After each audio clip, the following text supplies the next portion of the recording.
नमस्ते एवरीवन।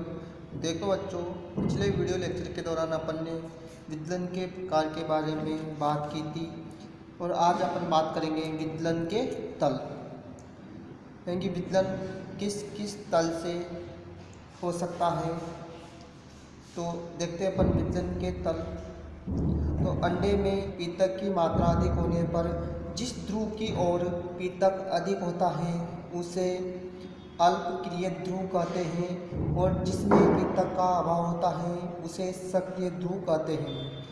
विदलन की कांच निषेचित अंडे को कई प्रकार से विभाजित करती है।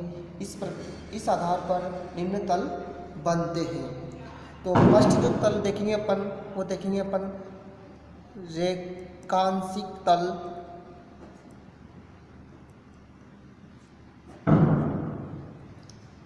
जब विदलन कांच निषेचित अंडे के सक्रिय ध्रुव से अल्पक्रिय ध्रुव की ओर गुजरती है तो इसे रेखांशिक तल कहते हैं। इसमें जैसे कि निषेचित अंडा होगा तो उसमें जो खांच होगी वह सक्रिय ध्रुव से अल्पक्रिय ध्रुव की ओर गुजरेगी। तो इस खांच को अपन विदलन खांच गुजरती है और इस प्रकार बनने वाले तल को रेखांशिक तल कहते हैं। इसका एग्जाम्पल देके अपन मेंढक का प्रथम और द्वितीय विदलन। अगला तल देखेंगे अपन उदग्र तल। जब विदलन कांच निषेचित अंडे के मध्य भाग से नहीं गुजरती हैं तो इसे उदग्र तल कहते हैं। अंडा तो इस अंडे में सेंटर से यानी बीच मध्य भाग से नहीं गुजरेगी, मध्य से थोड़ा हटकर गुजरती हैं। तो इस प्रकार के विदलन के तल को उदग्र तल कहते हैं। उदाहरण देखेंगे इसका मेंढक में चतुर्थ विदलन। अगला तल देखेंगे अपन विषुवतीय तल। जब विदलन कांच क्षैतिज रूप में मध्य भाग से गुजरती हैं तो इसे विषुवतीय तल कहते हैं। तो इसमें क्या होगा, अंडा होगा, इसमें जो विदलन कांच होगी वो बीच से गुजरती हैं और क्षैतिज रूप से गुजरती हैं। इसमें एग्जाम्पल देके अपन विषुवतीय तल में तो मैमल्स में प्रथम विदलन। अगला विदलन देखिए अपन अक्षांशीय तल। जब विदलन कांच क्षैतिज रूप से गुजरती हैं परंतु यह ठीक मध्य से नहीं गुजरती है, इसे अक्षांशीय तल कहते हैं। तो इसमें जो विदलन कांच होगी वह निश्चित अंडे से सेंटर से न गुजरकर थोड़ा हटकर गुजरती है। तो इस प्रकार के विदलन के तल को अक्षांशीय तल कहते हैं। उदाहरण होगा इसका मेंढक के अंडे में तीसरा विदलन। अगला देखेंगे अपन हेडिंग विदलन के प्रतिरूप। निषेचित अंडे में विदलन के फलस्वरूप कोरखंडों का निर्माण होता है। इस आधार पर निम्न प्रतिरूप प्राप्त होते हैं। फर्स्ट जो प्रतिरूप देखें अपन अरीय विदलन।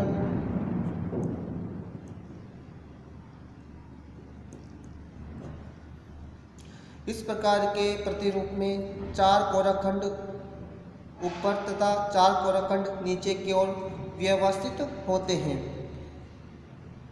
यानी कि जो 4 कोरखंड होंगे ये 4 कोराखंड, तो इसके जस्ट नीचे होंगे 4 कोराखंड। तो ऐसे समझ लेते हैं इनको।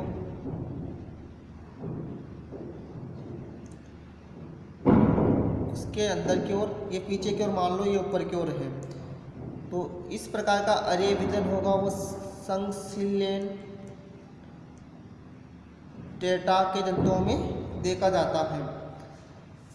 अगला वितरण देखते हैं अपन, सेकंड सर्पिल विदलन। इस प्रकार के विदलन में 4 कोराखंड ऊपर तथा 4 कोराखंड नीचे सर्पिल रूप में व्यवस्थित होते हैं। यह 2 प्रकार का होता है। सर्पिल विदलन 2 प्रकार से देखा जाता है। फर्स्ट होगा इसमें दक्षिणावर्त सर्पिल विदलन।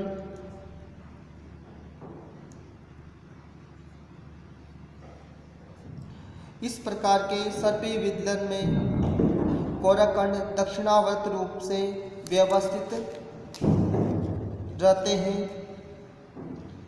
तो समझने के लिए अपन बना सकते हैं इसको। 4 कोराखंड होंगे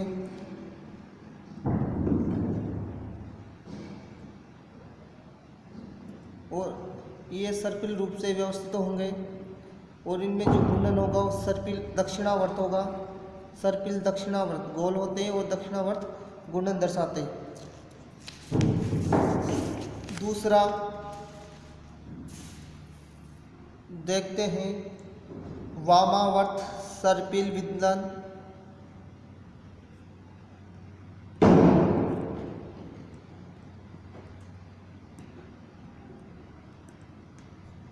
इस प्रकार के सर्पिल विदलन में कोराखंड एक के ऊपर एक वामावर्त रूप से व्यवस्थित रहते हैं। तो एक के ऊपर एक वामावर्त रूप से व्यवस्थित रहेंगे, और ये वामावर्त सर्पिल विदलन दर्शाते हैं कि वामावर्त रोटेट होते रहते हैं।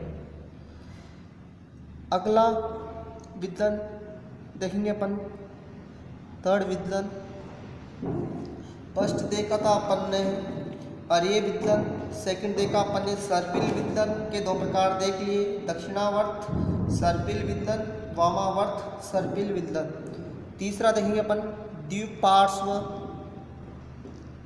विदलन। इस प्रकार के विदलन में 4 कोराखंड इस प्रकार व्यवस्थित होते हैं। इनमें 2 लघुखंड तथा 2 दीर्घखंड नीचे होते हैं। तो इसमें जो 4 कोराखंड बनेंगे तो ऊपर की ओर वाले छोटे होंगे और नीचे वाले 2 कोराखंड बड़े होते हैं। कोराखंड मतलब विदलन के दौरान जो कोशिकाएं बनती हैं उन कोशिकाओं को कोराखंड या ब्लास्टोमियर कहते हैं। यानी भ्रूण अवस्था के दौरान बनने वाली कोशिकाएं कोराखंड कहलाती हैं। उनको कोशिका ना बोलकर कोराखंड कहते हैं। तो 2 लघुखंड ऊपर की ओर, 2 दीर्घखंड नीचे की ओर बनेंगे। इसके बाद अगला विदलन देखेंगे अपन द्विअरीय विदलन। इस प्रकार के विदलन में सभी कोराखंड द्विअरीय रूप में व्यवस्थित होते हैं। इसका एग्जाम्पल देखिए अपन, टीनोफोरा के जंतु। द्विपार्श्व विदलन का एग्जाम्पल सभी उच्च वर्ग के जंतु, जैसे कि अपन में भी द्विपार्श्व विदलन देखा जाएगा। और वामावर्त सर्पिल विदलन का एग्जाम्पल भी देख लो आप, मोलस्का के जंतु। वामावर्त सर्पिल विदलन मोलस्का के जंतु में देखा जाता है। देखेंगे अपन विदलन के नियम। विदलन के नियम, फर्स्ट नियम देखते हैं अपन, सेक्स रूल, यानी सेक का नियम।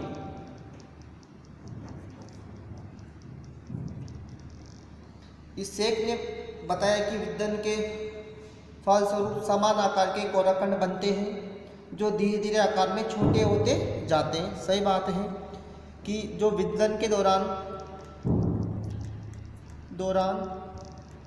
कोराखंड बनते हैं, जो विदलन के दौरान छोटे होते जाते हैं। यानी कि कोराखंड बनेंगे, लेकिन जैसे जैसे विदलन होता जाएगा तो कोराखंड की साइज छोटी होती जाती है।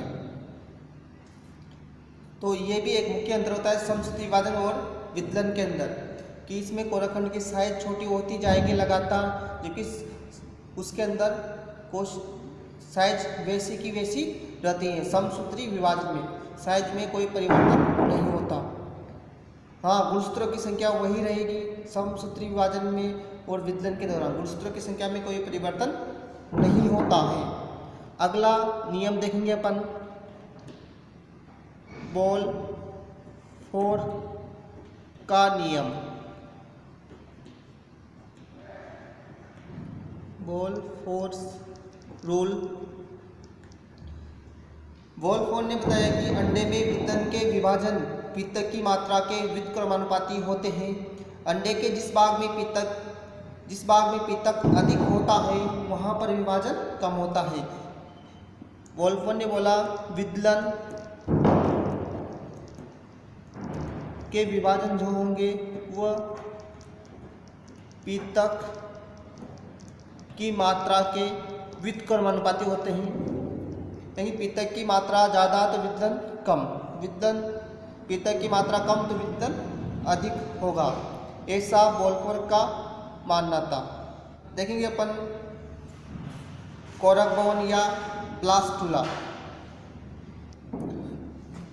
युग्मनज में विदलन के फलस्वरूप अनेक कोराखंड बनते हैं। ये कोराखंड एक ठोस गेंद समान संरचना बनाते हैं। इसे मोरूला कहते हैं। मोरूला जो एक ठोस गेंद समान संरचना होती हैं जो कोराखंड से बनती हैं, कोराखंड से बनेगी उसे मोरूला कहेंगे।